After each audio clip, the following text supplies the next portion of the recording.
Hello, statistics students. Welcome to another video on the binomial model. And in particular, we're going to look at how to find binomial probabilities, the actual values of the probabilities.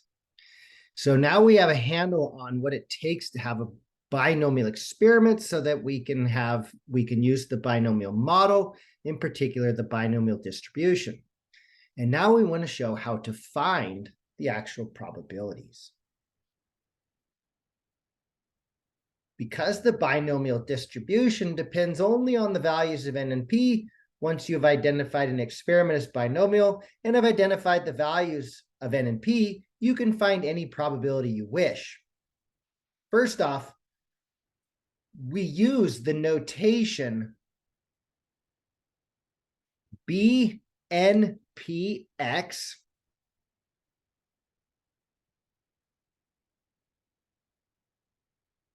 to represent the probability or binomial probability of getting X successes in a binomial experiment with n trials and probability of success P. So for example, imagine we've tossed a coin 10 times. Each side is equally likely. What is the probability of getting 4 heads? So we would represent this as B 10, 0.5, 4. There are a lot of different ways to calculate this probability. The easiest way and most accurate is to use technology.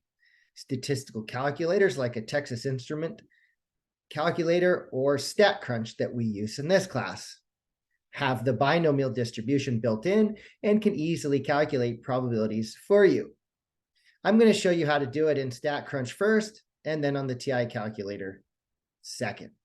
So we have to open up our StatCrunch.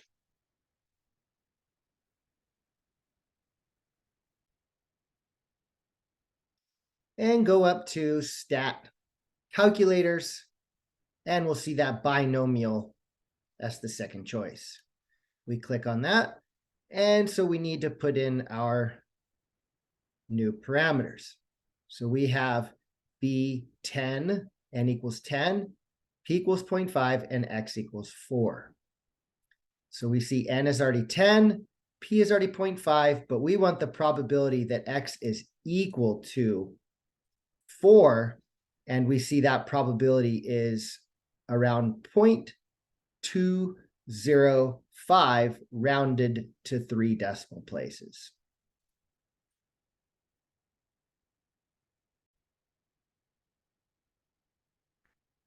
We also see the distribution of the probabilities.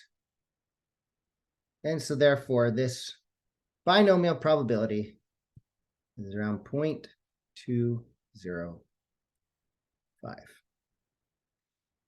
Now, on the TI calculator, we can also do that.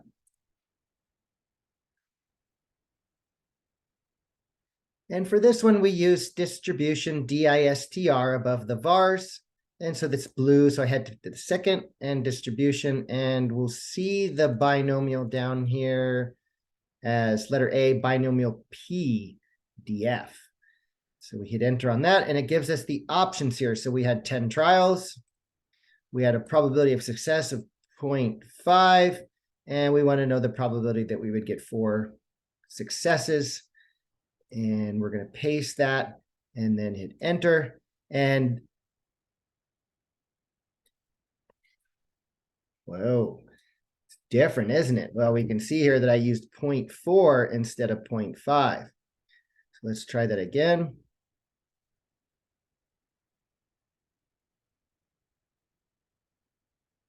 Zero 0.5. We still have an x value of 4. And there we go, 0.20507, which was the same thing that we got when we looked at StatCrunch, 0.205. In subsequent videos, I'll do more examples on how to find more probabilities and harder probabilities, because we could also ask a similar question: what's the probability of getting at most 4 heads? So we could have 0 heads or 1 head, 2 heads, 3 heads, or 4 heads. So that's a little bit more complicated. And we'll do that in the following videos to come after this. Some more examples. So this concludes this video on the binomial probability and how to find binomial probabilities using technology.